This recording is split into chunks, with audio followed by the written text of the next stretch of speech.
నియోజకవర్గ ప్రజల రైతుల పక్షాన మనసారా ఆహ్వాన స్వాగతం పలుకుతా ఉన్నాను సార్. అదేవిధంగా ఈరోజు మరి కార్యక్రమానికి వేదికను అలంకరించినటువంటి సభకి ప్రత్యేకంగా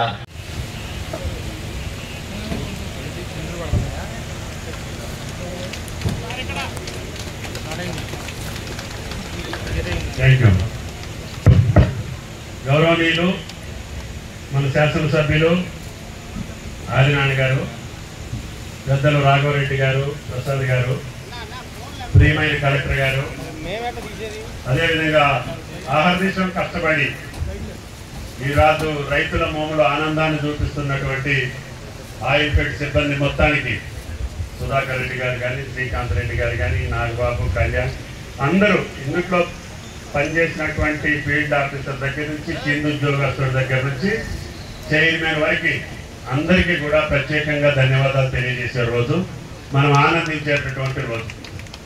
కళ్యాణ్ చెప్పాడు, ఈ నెలాఖరికల్లా ఓఆర్ మలేషియా కంటే ఎక్కువ చూపిస్తా, ఇప్పుడు 19.42 ఉంది, ఈ నెలాఖరికల్లా 20% దాటిస్తానని చెప్పి మాటిచ్చారు. కాబట్టి 20% దాటితే నా రైతుకు కూడా 20,000 పైన రావాలి. మీరు కేంద్ర ప్రభుత్వాన్ని 25,000 ఎంజీపీ కావాలని డిమాండ్ చేస్తున్నా మోడీ గారిని. అదేవిధంగా ఈ పామాయిల్ మీద ఇంపోర్ట్ డ్యూటీ కూడా పెంచమని అడుగుతున్నాం. ఈరోజు మీరు చూశారు ట్రంప్ వ్యవహారం, ఆయన కావాల్సినవన్నీ పెంచుకుంటూ ఆయనకు కావాల్సినవన్నీ దించుకుంటూ పోతుండు. అందుకనే ప్రపంచ ఆర్థిక వ్యవస్థే చిన్నాభిన్నం అయిపోతుంది.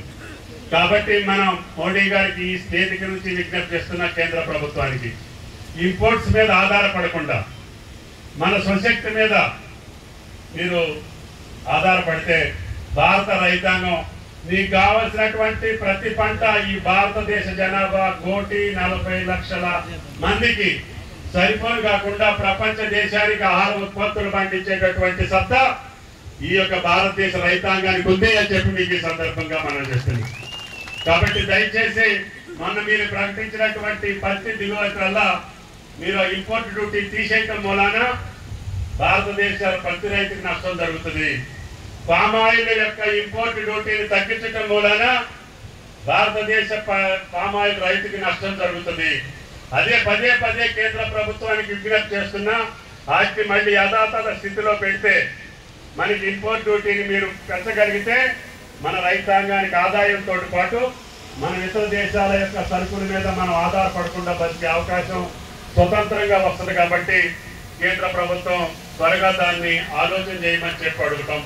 అదేవిధంగా పామాయిల్ యొక్క రైతాంగానికి విజ్ఞప్తి చేస్తున్నా, ఒక పామాయిలే కాదు, హార్టికల్చర్లో మీరు ఏ పంటకి వెళ్ళినా కూడా ఇంతకుముందు మామిడి జీడి మామిడి ఇప్పుడు కొబ్బరి ఆయిల్ ఫామ్కి వచ్చారు.